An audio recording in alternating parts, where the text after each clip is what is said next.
சீன கம்யூனிஸ்ட் கட்சி மத்திய குழுவின் சர்வதேச திணைக்கள உப அமைச்சர் சன் ஹயன் தலைமையிலான சீன தூதுக்குழு இன்று ஜனாதிபதி அலுவலகத்தில் ஜனாதிபதி அனுரகுமார திசாநாயக்காவை சந்தித்தது. கடந்த ஜனாதிபதி தேர்தலில் அனுரகுமார திசாநாயக்கா பெற்ற வெற்றிக்கும் பொது தேர்தலில் அவரது கட்சிக்கு கிடைத்த அமோக வெற்றிக்கும் வாழ்த்து தெரிவித்த சீன உப அமைச்சர் இந்த வெற்றிகளின் பின்னர் இலங்கையில் ஏற்பட்டுள்ள பரிமாற்றங்களுக்கு பாராட்டுதலை தெரிவித்தார். ஜனாதிபதி அனுரகுமார திசாநாயக்கா தலைமையில் இலங்கையுடன் நெருக்கமான ஒத்துழைப்புடன் செயல்பட சீனா தயாராக இருப்பதாகவும் உப அமைச்சர் தலைமையிலான குழுவினர் ஜனாதிபதியிடம் தெரிவித்தனர்.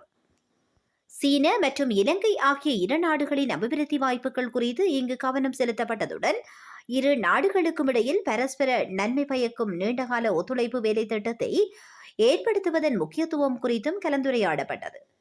முதலீட்டு ஊக்குவிப்பு, தொழில்நுட்ப பரிமாற்றம், டிஜிட்டல் மயமாக்கல் மற்றும் கிராமிய பொருளாதாரத்தை மேம்படுத்துதல் உள்ளிட்ட பல்வேறு அபிவிருத்தி முயற்சிகளில் இலங்கைக்கு ஆதரவளிக்க சீனா தயாராக இருப்பதாக தூதுக்குழுவினர் தெரிவித்தனர்.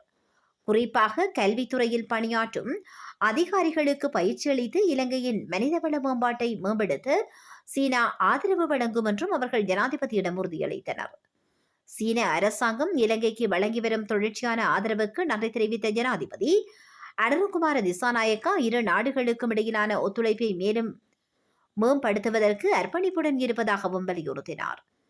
ஜனாதிபதியுடனான இந்த கலந்துரையாடலில் வெளிவிவகார அமைச்சர் விஜித கேரத், ஜனாதிபதியின் செயலாளர் கலாநிதி நந்திக்க சனத்குமார் நாயக்கா ஆகியோரும் கலந்து கொண்டதுடன் சீன தூதுக்குழுவை பிரதிநிதித்துவப்படுத்தி சீன கம்யூனிஸ்ட் கட்சியின் மத்திய குழுவின் சர்வதேச திணைக்கள பிரதி பணிப்பாளர் நாயகம் லின் தஃபோ, பணிப்பாளர் ஜின்சான், அமைச்சரின் செயலாளர் ஜின்சான் மற்றும் சீன மக்கள் குடியரசு தூதுவர் ஆகியோரும் இதில் கலந்து கொண்டனர்.